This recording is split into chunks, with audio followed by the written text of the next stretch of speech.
ಹರೇ ಕೃಷ್ಣ.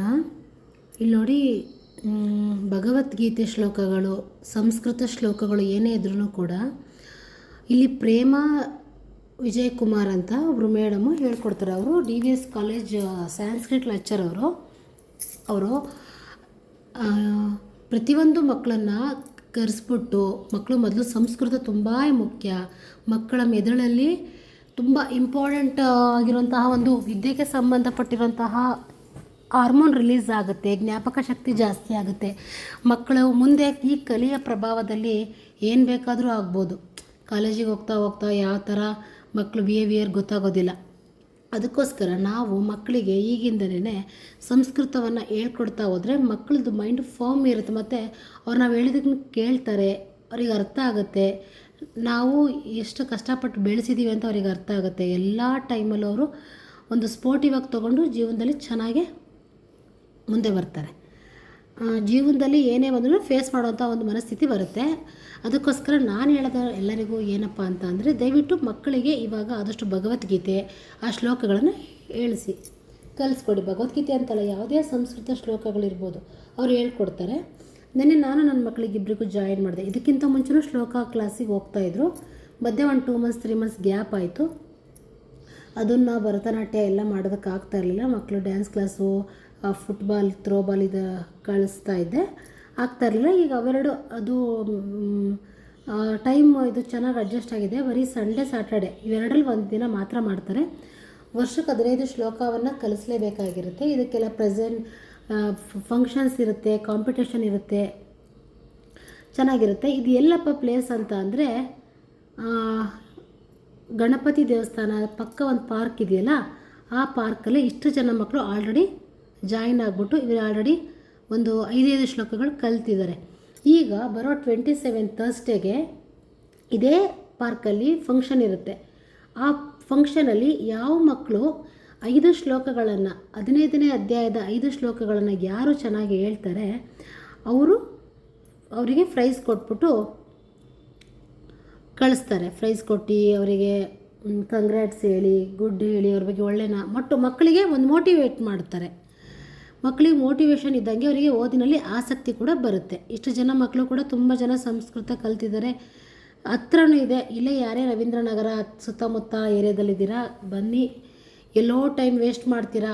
ಈ ತಾಯಂದರು ಬನ್ನಿ, ಪಾರ್ಕಲ್ಲಿ ವಾಕ್ ಮಾಡಿ, ಒಂದು ಕಡೆ ಮಕ್ಕಳು ಶ್ಲೋಕನೂ ಕಲಿತಾರೆ, ಕೆಲಸನೂ ಆಗುತ್ತೆ. ಬರೀ ವೀಕ್ಲಿ 1 ಟೈಮ್ ಮಾತ್ರ ಇನ್ನೆಲ್ಲ ಗ್ರೂಪಲ್ಲೇ ಮೆಸೇಜ್ಗಳನ್ನು ಹಾಕ್ತಾರೆ. ಮನೇಲಿ ನಾವು ಹೇಳ್ಕೊಡ್ಬೋದು. ಕೆಲವೊಂದು ಮಕ್ಕಳಿಗೆ ಅಯ್ಯೋ ಶ್ಲೋಕನ ಅದನ್ನು ಯಾರು ಕಲಿತಾರೆ, ಅದನ್ನು ಯಾರು ಓದ್ತಾರೆ ಅನ್ನೋದು ಭಾವನೆ ಇರುತ್ತೆ. ಅದು ನಾವು ಫಸ್ಟು ಆದಷ್ಟು ಬೇಗ ಮಕ್ಕಳಿಗೆ ಸರಿ ಮಾಡಬೇಕು. ನಮ್ಮ ಸಂಸ್ಕಾರವನ್ನು, ನಮ್ಮ ಸಂಸ್ಕೃತಿಯನ್ನು, ನಮ್ಮ ಧರ್ಮವನ್ನು ನಾವು ನಮ್ಮ ಮಕ್ಕಳಿಗೆ ಕಲಿಸ್ಬೇಕು ಅಂದರೆ ಮಕ್ಕಳ ಜೊತೆ ಕಲ್ತ್ರೆ ಚೆನ್ನಾಗಿ. ಮನೇಲೇ ನಾನು ಹೇಳ್ಕೊಡ್ತೀನಿ ಅಂದರೆ ಕಷ್ಟ ಆಗುತ್ತೆ.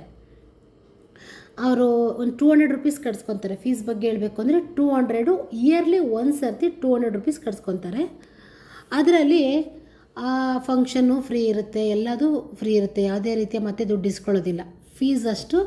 ಈ ಬುಕ್ ಕೊಡ್ತಾರೆ, ಮತ್ತು ಮಧ್ಯೆ ಫಂಕ್ಷನ್ ಆದರೆ ಪ್ರೈಸ್ಗಳು ಕೊಡ್ತಾರೆ. ಅದು ಆವಾಗಲೂ ಟೆಕ್ಸ್ಟ್ ಬುಕ್ಗಳನ್ನೇ ಕೊಡ್ತಾರೆ, ಬುಕ್ಸ್ಗಳನ್ನೇ ಕೊಡ್ತಾರೆ, ಮತ್ತು ಬೇರೆನೂ ಕೊಡ್ತಾರೆ. ಮಕ್ಕಳಿಗೆ ಸಂಬಂಧಪಟ್ಟಿರೋದೇನಿರುತ್ತೆ ಅದನ್ನು ಕೊಡ್ತಾರೆ.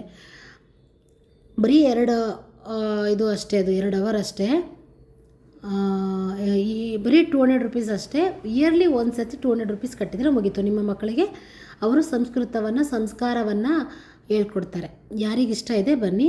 ಹಾಗೆ ಬರೀ ಮಕ್ಕಳಷ್ಟೇ ಅಲ್ದಲೇ, ಈಗ ಹೌಸ್ ವೈಫ್ ಇರುತ್ತೆ, 10th ಪಾಸ್ ಆಗಿರೋರು, ಅವರಿಗೂ ಕೂಡ ಸಂಸ್ಕೃತವನ್ನು ಹೇಳ್ಕೊಡುವಂಥ ಕೆಲಸ ಮಾಡ್ತಾಯಿದ್ದಾರೆ ಈ ಬಾಲವನ ಅನ್ನೋರು. ಅಲ್ಲಿ ಏನಪ್ಪ ಅಂತ ಅಂದರೆ 6 ಮಂತಿಗೆ ಒಂದು ಎಕ್ಸಾಮ್ ಇರುತ್ತೆ. ಅವರಿಗೂ ಕೂಡ ತುಂಬ ಕಡಿಮೆ, 300 ರೂಪೀಸ್ ಅಷ್ಟೇ 6 ಮಂತ್ಸ್ಗೆ. ಎಲ್ಲ ಎಕ್ಸಾಮ್ ಮುಗಿಸೋದಿಗೆ ಒಂದು 2500 ತನಕ ಆಗ್ಬೋದು. ಯಾರು ತಾಯಂದ್ರಿಗೆ ಆಸಕ್ತಿ ಇದೆ ಅವರು ಅಲ್ಲಿ ಕಲಿಬೋದು. ಅದು ಕಲಿತ ಮೇಲೆ ಅವ್ರು ಇನ್ನೇನು ಮಾಡ್ತಾರೆ ಅಂದರೆ, ಅವರು ಸಂಘದಿಂದ, ಅವ್ರ ಸಂಸ್ಥೆಗಳಿಂದ ಮತ್ತೆ ಸ್ಯಾಲ್ರಿ ಥರ ಫಿಕ್ಸ್ ಮಾಡಿಬಿಟ್ಟು ಕಾಲೇಜುಗಳಲ್ಲಿ ಸಂಸ್ಕೃತ ಟೀಚರ್ ಬೇಕಾಗಿರ್ತಾರಲ್ವ, ಅಲ್ಲಿಗೆ ಕಳಿಸೋವಂಥದ್ದು ಇವ್ರು ಮಾಡ್ತಾರೆ. ಜೊತೆಗೆ ಪಾರ್ಟ್ ಟೈಮ್ ಇರುತ್ತೆ, ಫುಲ್ ಟೈಮ್ ಇರುತ್ತೆ. ಈ ಒಂದು 6 ಎಕ್ಸಾಮ್ ಇರುತ್ತೆ. ಅದನ್ನು ಅವರು ಪಾಸ್ ಮಾಡಿಕೊಂಡ್ರೆ ಅವ್ರಿಗೊಂದು ಸರ್ಟಿಫಿಕೇಟ್ ಸಿಗುತ್ತೆ. ಅವರು ಕೂಡ ಟೀಚರು, ಮತ್ತು ತಂದೆ ಆದಂತಹ ಏರಿಯಾದಲ್ಲಿ ಅವರು ಕೂಡ ಈ ಥರ ಸರ್ಟಿಫಿಕೇಟ್ ಇಟ್ಕೊಂಡು ಒಂದು 10 ಜನ ಮಕ್ಕಳಿಗೆ ಹೇಳ್ಕೊಡ್ಬೋದು. ಇದೊಂದು ಸೇವೆ ಥರ ಮಾಡ್ಬೋದು. ಯಾರಿಗೆ ಇಂಟ್ರೆಸ್ಟ್ ಇದೆ ನಿಮ್ಮ ಮಕ್ಕಳಿಗೂ ಕಳಿಸಿ, ಸಾಧ್ಯವಾದರೆ ನೀವು ಸೇರಿಸ್ಕೊಳ್ಳಿ. ನಿಮ್ಗೆ ತುಂಬ ಒಳ್ಳೆಯದಿದೆ. ಕಲಿಯುಗ ತುಂಬ ಹೆಂಗಿದೆ ಅನ್ನೋದು ಗೊತ್ತಿಲ್ಲ ನಿಮಗೆ. ಇನ್ನು ನಾವೆಲ್ಲ ತುಂಬ ಅದೇನೇನು ನೋಡಬೇಕೋ ಗೊತ್ತಿಲ್ಲ.